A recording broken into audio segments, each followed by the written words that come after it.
Oi pessoal, vamos continuar nosso curso. E agora chegou a parte boa, a parte que a gente vai começar a projetar no Revit. Todo mundo começa, pelo menos as pessoas que eu conheço, começam sempre desenvolvendo a planta baixa. Então vamos começar vendo a ferramenta parede. Eu estou numa daquelas plantas de piso que eu criei na aula passada, no caso a planta de piso térreo, tá? Qual a diferença da planta de piso térreo para a planta de forro do térreo? É que a planta do térreo está vendo do plano de corte da planta baixa, que é aquele plano de corte que passa 1,20 m ou entre 1,20 m e 1,5 m, paralelo ao plano que você quer mostrar. E na planta de piso você está olhando para baixo. Na planta de forro você está olhando para cima. No caso seria para fazer a planta de forro. Lógico. E a planta estrutural, para que é? Essa planta estrutural existe porque eu estou trabalhando com o Revit que tem a disciplina estrutura. E nesse caso aqui eu mostraria apenas os elementos estruturais dessas plantas. Como não quero, eu posso até deletá-los. Eu posso vir aqui e deletar a vista sem maiores problemas. Vamos às paredes. Para construir uma parede, eu preciso entrar na aba Arquitetura, Grupo Construir, Ferramenta Parede. Veja que essa ferramenta parede tem um botão logo abaixo do ícone. Esse botão quer dizer que existem outras ferramentas dentro da parede. Se eu clico, eu vejo 3 ferramentas ativas e 2 não ativas. Essas não ativas ficam esmaecidas até que me apareça possibilidades de eu trabalhar com essa ferramenta. Nesse caso é moldura e friso, eles só funcionam se eu tiver uma parede construída. Como eu não tenho, eles ainda não aparecem.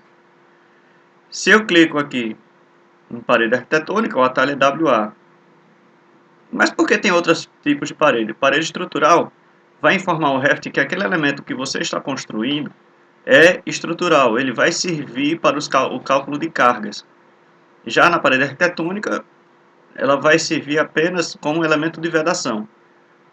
Como nós estamos vendo um Revit para arquitetos, para projetos de arquitetura, não há tanta diferença entre um e outro. Só se você quiser preparar o seu modelo para um cálculo estrutural. Vamos utilizar então a ferramenta arquitetônica. Ele me lembra sempre que eu tenho que salvar, eu vou cancelar por enquanto.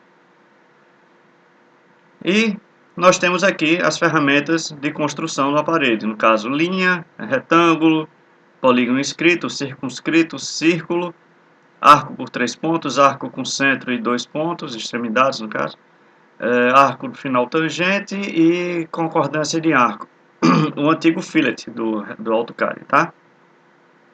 Essa ferramenta aqui seleciona linhas. Caso a gente esteja trabalhando com um arquivo CAD já inserido como base, nós utilizaremos essa ferramenta para pegar as linhas.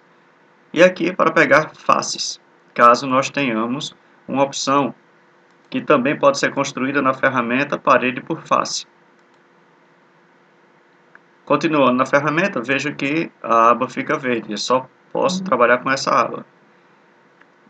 Na barra de menu, na barra de opções, eu tenho as opções de configuração antes de inserir um elemento de parede.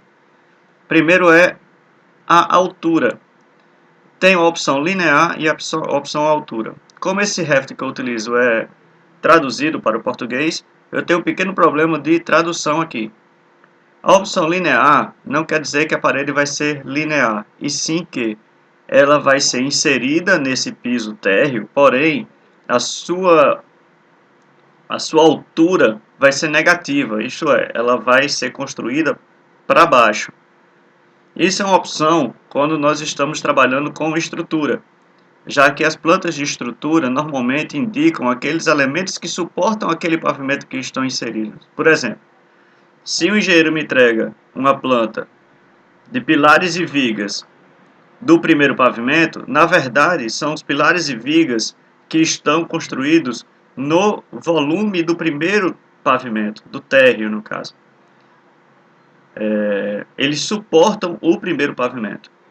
Sendo assim, essa opção linear seria interessante para esse caso, porque você desenharia no primeiro pavimento, mas estaria sendo construído no térreo. Já a opção altura determina que a parede vai começar a ser desenhada no nível térreo e vai a uma determinada altura, ela vai para cima. Nesse caso, selecionamos a opção altura. Apareceu um aviso aqui, o deslocamento da base, restrição de base, a gente vai ver isso daqui a pouquinho. Uma parede tem opções de travamento, tanto da sua base quanto de sua altura. A parede aqui, no caso, tem a opção de travamento na altura, eu determino um pavimento acima daquele que eu estou trabalhando, o primeiro pavimento, ou não conectado. O que é isso? Vamos ver daqui a pouquinho. Quando eu não coloco o primeiro pavimento, essa opção de altura fica impossibilitada de ser habilitada, ou de ser editada. É lógico, porque a altura já está pré-determinada nos níveis que a gente fez na aula passada. Linha de localização. A gente vai ver isso daqui a pouquinho. Mas é o seguinte, em linhas gerais, é por onde a linha vai ser construída, a parede vai ser construída. Já que para construir uma parede nós precisamos de apenas 2 pontos, e 2 pontos fazem apenas uma linha, sem espessura, ele pede para você informar como é que a parede vai ser construída sobre essa linha. Se é pela linha central da parede, linha central do núcleo, face de acabamento externo ou interno, ou face do núcleo externo ou interno. A opção base para um projeto inicial é linha central do núcleo. Explicarei daqui a pouquinho quando a gente fizer um novo tipo de parede. A opção cadeia é o que seria uma polyline. Enquanto eu estiver desenhando, vai ficar sempre a opção de eu clicar uma terceira vez e construir um novo segmento. E deslocamento é a distância entre o ponto que eu clico e o ponto que a parede vai ser construída. No caso, 0. Raio seria o raio dessa parede. Continuando então, nós temos uma parede. O tipo de parede que eu vou desenhar está selecionado aqui. Se eu quiser mudar, eu clico e eu vou mudar para uma dessas paredes que tem várias camadas. Vou pegar essa primeira, CW10250-100P, e vou mostrar para vocês como é que se insere. Clico no ponto, clico no outro e vou clicando, fazendo o meu desenho. Porque eu não estou me preocupando com cota. Porque no Revit é mais interessante você desenhar mais ou menos a forma que você quer e posteriormente clicar no elemento e fazer as devidas mudanças de cota.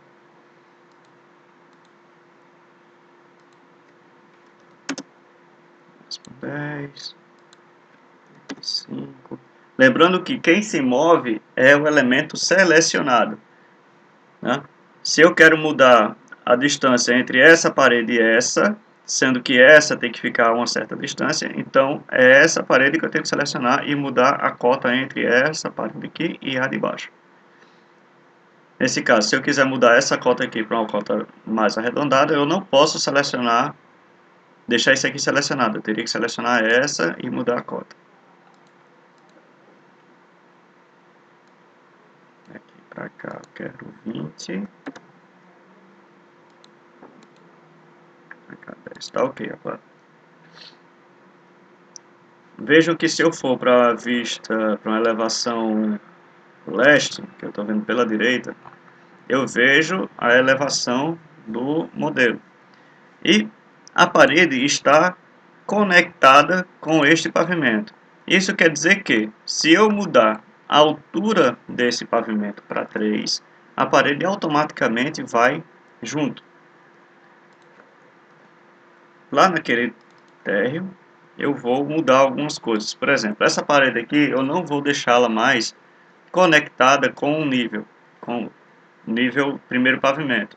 Então seleciono a parede, venho para o menu de propriedades. Aqui eu tenho restrição de base e tenho deslocamento da base. Isso quer dizer que ela está exatamente na linha do nível térreo. Eu vou colocá-la menos 0,4. Vou pegar a restrição superior e vou mudar para não conectado, deixando ela apenas com 3 metros. Vou aplicar e vejam o que vai acontecer na vista leste. Essa parede que eu mudei tem agora uma restrição de base de menos 40, tá aqui, menos 40, veja que 40 é aquela distância para o térreo, né? E tem uma altura total de 3 metros. Se eu cotar, veja que eu venho aqui na aba anotar, cota alinhada, seleciono face de parede, pego essa daqui e essa daqui. Tem os 3 metros que eu determinei que seria a altura não conectada da parede. Quando eu não conecto a parede em algum pavimento, se eu mudar a altura, ela mantém-se no lugar. Já se eu mudar a altura aqui da base, colocar 1 metro, por exemplo, vejam que aquela distância de 40 centímetros que eu tinha da base para a restrição inferior dela se manteve em 40 centímetros. Isto é, as restrições, quando eu mudo restrições de base ou superior, menos, vou colocar aqui 20 centímetros nessa para cima e menos 0,20 na superior. Vejam que a parede vai ficar flutuando. E se eu mantiver, veja que ela tem 2 metros, se eu mudar aqui, tem 2,40, no caso 20 para baixo e 20 para cima, seria 40, 2,40. Se eu mudar a distância, voltar para 0,40, eu tenho uma distância de 3 metros, como é 20 centímetros aqui e 20 centímetros de diferença aqui, ela fica com 2,60, quer dizer, as restrições de base mantêm a parede conectada aos níveis, porém com diferenças entre eles. As diferenças vão se manter, porém a parede em si vai reagir à diferença de nível. Já o não conectado não reage à diferença de nível, vai se manter sempre com um tamanho determinado, 3 metros, 2,60 mais 40 dá 3. Né? Para reverter qualquer dessas mudanças, basta selecionar o objeto. Aqui eu vou conectá-la novamente ao primeiro pavimento e o deslocamento da base vai ser 0. Determinei, clico no botão aplicar e finalizo. Mesma coisa para a parede aqui, vou zerar e zero novamente. Assim eu vou na aba Vista, clico na vista 3D e ele vai me mostrar o 3D que eu fiz da parede. Volto para a vista térreo. Se eu quiser fazer qualquer mudança nas paredes, basta selecionar o objeto.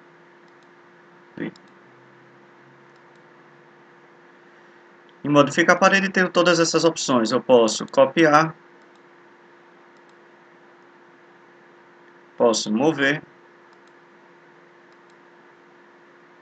posso rotacionar. Lembrando que a rotação aqui é semelhante à do SketchUp. Então, posso selecionar o objeto, clico para determinar o início da contagem dos ângulos e depois já termina a quantidade de ângulos. Digito, Enter. Ele vai desunir os elementos. Esses elementos estavam unidos, agora não estão mais. Posso colocar desunir e ele agora está separado. Depois ajustar as cotas para que fiquem da forma que eu quero. Como eu tenho elementos separados, eu quero alinhar esse objeto a esse e alinhar isso aqui com essa parede aqui. Vejam como é que a gente faz. Na aba modificar, eu seleciono a opção alinhar AL. Esse é, para mim, o comando de modificação mais importante do Revit. Seleciono a parede de cima, que é o certo, o correto, para onde eu quero que ele vá, e depois o errado, aquele que eu quero que vá para aquela linha. Toda vez que eu faço um alinhamento, me aparece a opção de travamento, quer dizer que se eu mover essa parede posteriormente, essa vai junto, se esse cadeado estiver fechado. Se estiver aberto, não. Faço a mesma coisa aqui. E tenho o objeto alinhado. Caso eu queira juntar uma parede à outra, também uso o comando align. Seleciono a posição correta, para onde ele vai.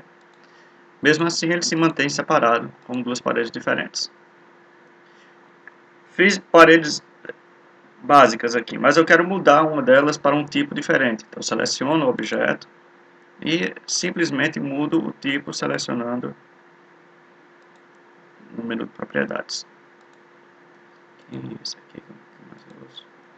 Veja que os alinhamentos mudam, ok? Por enquanto só, para não ficar uma aula tão longa.